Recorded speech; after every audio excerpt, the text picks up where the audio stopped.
What's up, everybody? My name is Kalen. I'm the key keeper, and today at Pure Keys Lake, I just wanted to add a couple of more notes. I feel like the Mariah Carey castrato thread is kind of becoming so multi-layered. Just like any track of hers, there are so many voices that harmonize in the unique choir that is the sound wall, the stereotype of Mariah Carey, right? So I was listening to my video back now, and the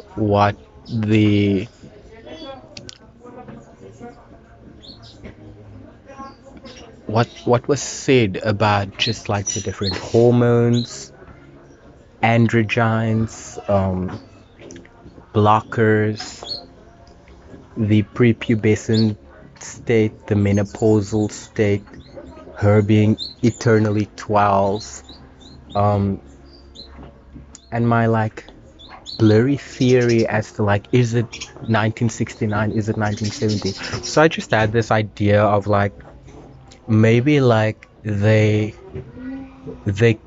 birth an altar as well, right? Um, if you saw in the video from Gigi Young that I posted in the community, they speak about aliens and homunculi.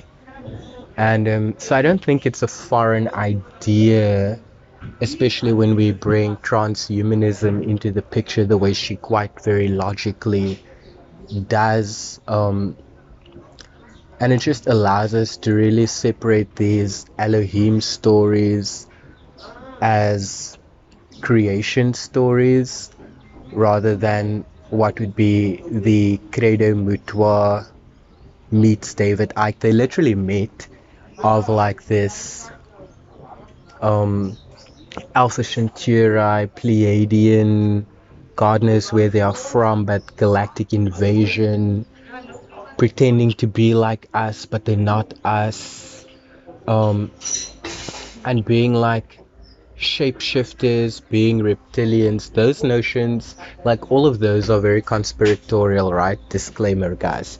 But I was thinking, watching that video back, the names of like certain Italian uh, castratos and so on, like I think he actually mentioned that um, Farinelli's second name was Maria. So let's just go and Google that. And just when he kind of like went on a tangent of uh, how his voice was very romantically described, fawned over, just like books were written and letters and poems and just like movies now, they're literally in the BBC documentary also had this desperate need to recapture this lost phenomenon. So it got me thinking of the fact that they also mentioned that 400 years later they reappeared after the whole it being quote unquote banned by the church, officially, unofficially, like we don't. It just got me thinking of like the elitism of Shatabishak and those world stage nakshatras coming after Danishta, where we also discussed Danishta as a seminal cupbearer of the Christ initiate, the cerebrospinal fluid, everything we've learned about Santa's Bonacci, the land of milk and honey, all of that back through the threads that we also have of Punarvasu, Aditi, the nourishing aspect of the Prakriti split from the destructive aspect, which is the entropic nirity. And it made me think of the sidereal Anuradha moon in the 1970 chart, tropically 0 degree iron shades Cheshta, which is also the eldest, and that got me thinking of Isis. I am eldest daughter of El, Anuradha being a Saturn ruled nakshatra, everything Claire Nakti has been saying about mermaids, and Uttara Bhadrapada as the height of that trope. Mariah Carey filling in all those notes with like Billionaire Bride, Cinderella Story, discovered by Tommy Mottola, the castrato trained by her mother, just as probably Whitney Houston was. We know Whitney Houston said she wanted to be a vet or a teacher. She actually did not want to sing. And Mariah Carey also had this very defiant Aries burst, or would it be a stubborn Taurus burst, when she came out on the scene like, yeah, my mom trained me in this and that, but I actually stopped doing that when I got to be around 12. And she branched off and did her own thing. Branching off is Vishaka, right? And so it's just like, it's very interesting, because let me just go Google the Farinelli.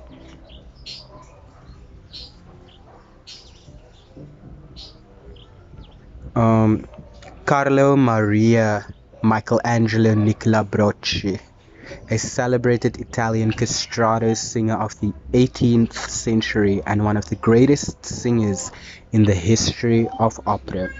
So what that guy, like, just the Lumashi syncretism matrix speak of the Saraswati of what he was saying. Like, even the fact that crickets were chirping, like, that's something I would say to a chick. We also heard what the BBC documentary described as a very chimeric notion of that the grin of this animal and the legs of that animal. I believe they said it was a peacock, that the like the type of like slouch of a bull, which was very interesting, just given how they very Venus, Jupiter, Jolatattva, osteoporosis, lack of Mars exalting in Capricorn in the spear, because the Danishta Kapera cut to the Aquarius Shatabishak. Oh, guys. So like this whole thread was just kind of like bursting through me right now. And what they say about Shatabishak, the thousand eyes, that the fact that Saturn is the Mula ruler of Aquarius, everything that we are trying to reintegrate in the new age of bringing Uranus back to Aquarius, like all of these things, it really like it's like making love to my mind, and just like, ugh, it's like they've been telling us, that's what I feel like. It's just like, so they've been telling us.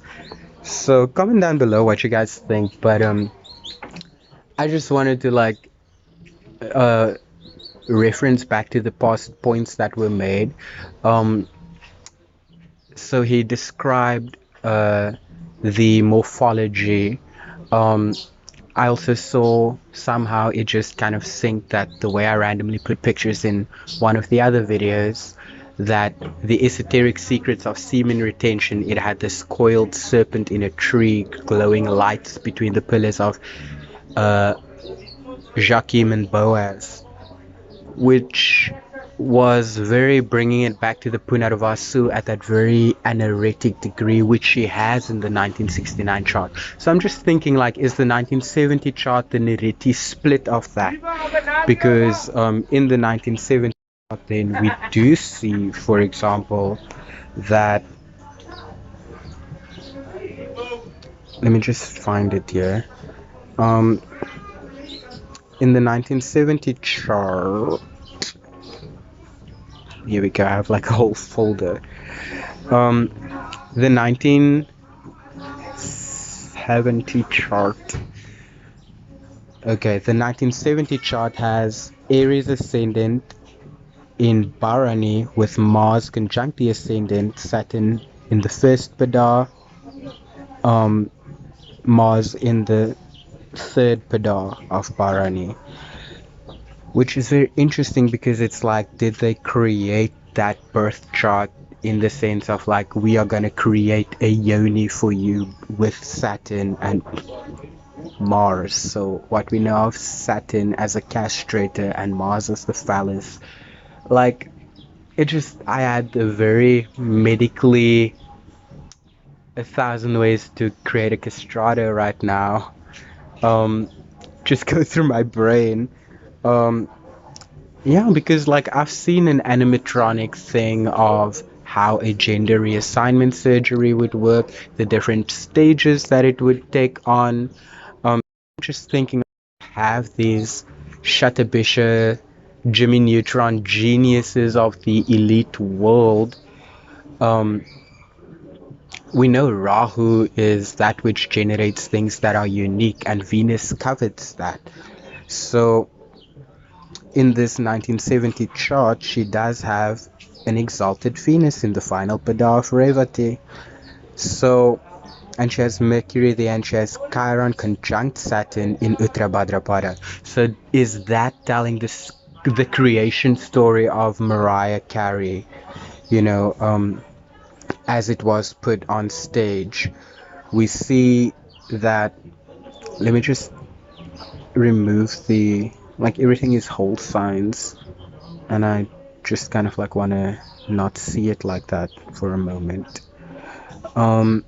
The 1970 chart with 0 degree tropical ionamsha, it has Mars in Rohini in Taurus and Saturn in Kritika, which if we watched how we overlaid formscapes, the Kritika is that blade, and if that is the moon, Taurus is where the moon would exalt, that Mars is the quote-unquote resonance frequency to that Jeshta moon that she has in Scorpio conjunct Neptune in Mula, like that very anaretic degree.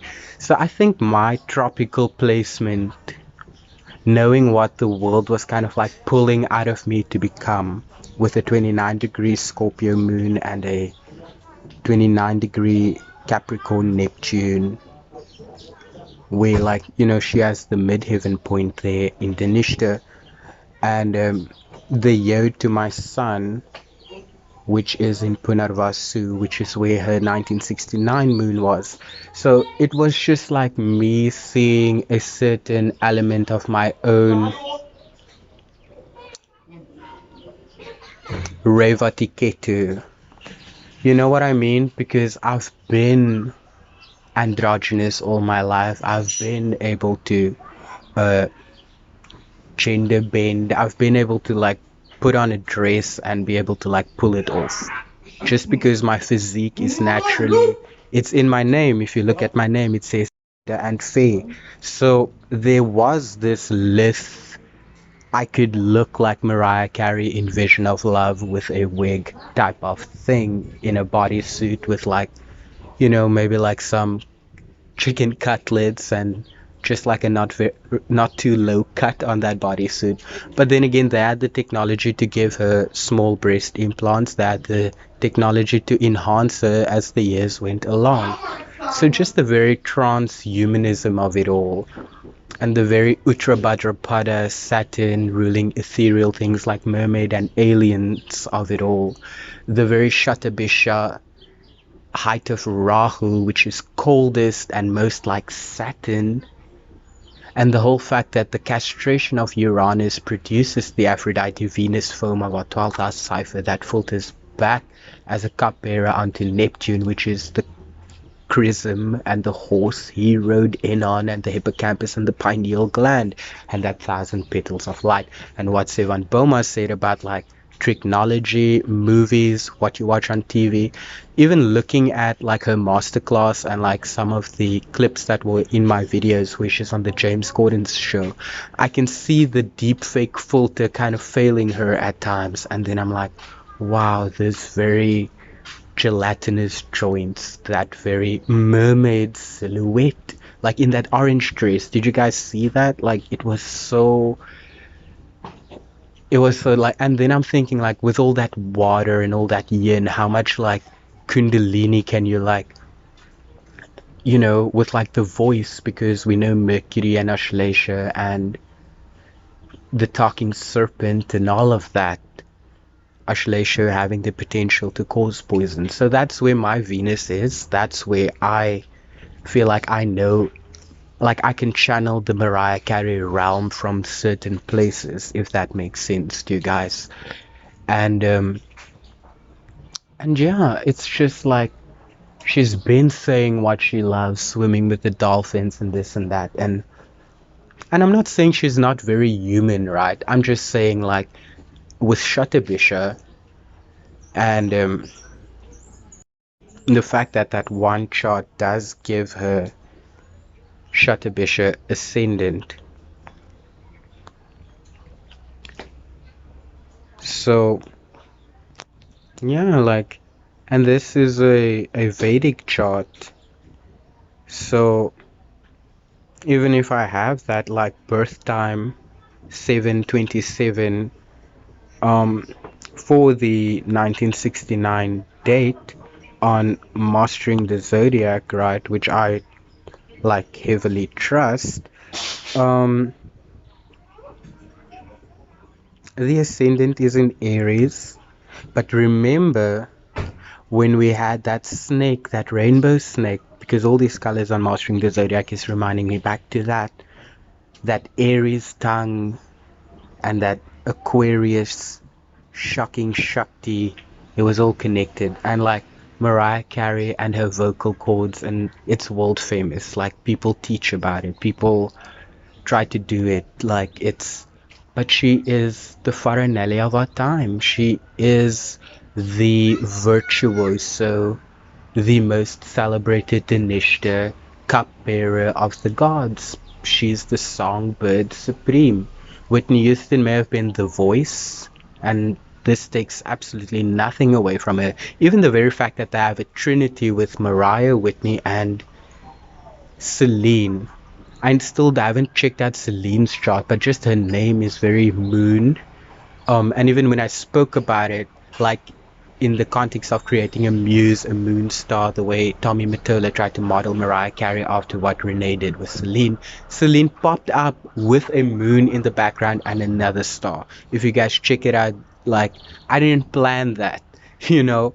So like I'm feeling so like, am I getting into deep? Am I just seeing what I want to see? Comment down below what you guys think, but like I just needed to kind of capture this revelation as the horsepower engined me to get the drive of the Mariah Carey to a complete thread as a Uranian castrato, Shatabishak Punarvasu moon, Aditi Nariti split through a 1970 birth chart creation of this undivine androgyne, because she is a deep, she is divisive, she is literally bipolar and not, as we would see in the neutral of circumpolar. And that's why all those negative words apply to her in the list. If you go check it out, the triune light, the trifold light, the triune god, like how the words have a positive, negative, and neutral, a red shift, blue shift, purple, green, all of these like color coding notes. Like check out those threads, because sometimes I don't want to be too, like I don't want to be academic about it, because I feel like, oh, that is so boring. But I love reading, I love like absorbing the information and like just seeing all these different color codings in the notes that can be made when you surmise it all. You know, like I love gematria, I love numerology, I love all those little things. I love etymology, I love philology, I love lock picking the words, but like I love doing it mentally and internally, and then bringing my Mula Venus out of that Ashlesha Kundalini churning around for myself. But when I speak, you know, that's why I looked up to people like Mariah Carey, because I have an open throat. And I'm trying to have like an agile throat, like hit all these notes, having all this range, um, like just all the codes, right? All the notes. And can you see her name on the cipher? Can you see her planets on the letters of the cipher? Can you see the rainbow serpent that transitioned out of her butterfly era. Can you see it? Or is it just me? Comment down below, guys.